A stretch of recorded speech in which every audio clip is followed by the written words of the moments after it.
పుష్ప చిత్రాన్ని జనాలు ఎంతగా ఆదరించారో అందరికీ తెలిసిందే. ఇక ఇప్పుడు రెండో పార్ట్ని ఏ రేంజ్లో సెలబ్రేట్ చేసుకుంటున్నారో చూస్తూనే ఉన్నాం. ఇండియన్ హిస్టరీలో ఇంతవరకు చూడని కలెక్షన్స్లు చూస్తున్నాం. కేవలం 4 రోజుల్లోనే 800 కోట్లు అంటే మామూలు విషయం కాదు. వాడు స్మగ్లర్ కదా, ఆ పాత్రని చూడడం ఏంటి అని జనాలు అనుకోవడం లేదు.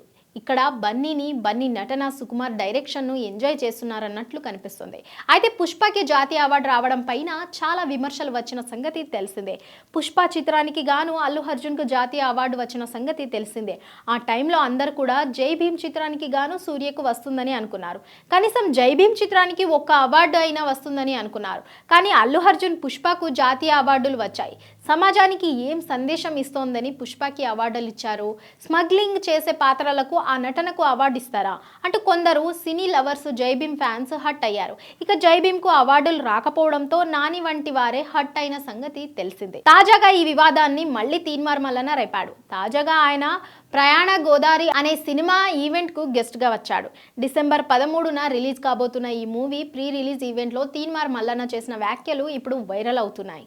తాను అసలు సినిమాలే ఎక్కువగా చూడను అని అన్నాడు. తన జీవితంలో ఇప్పటి వరకు ఓ 10 చిత్రాలు చూసి ఉంటానేమో అని అన్నాడు.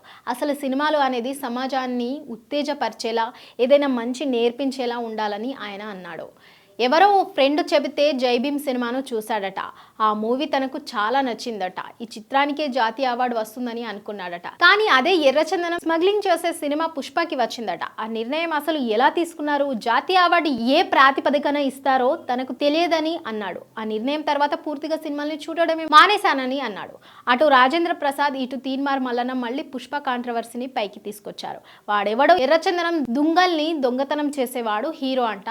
అసలు హీరో అనే పదానికి మీనింగ్ మారిపోయిందంటూ రాజేంద్ర ప్రసాద్ చేసిన వ్యాఖ్యలు సోషల్ మీడియాలో ఎంతగా వైరల్ అవుతున్నాయో అందరికీ తెలిసిందే.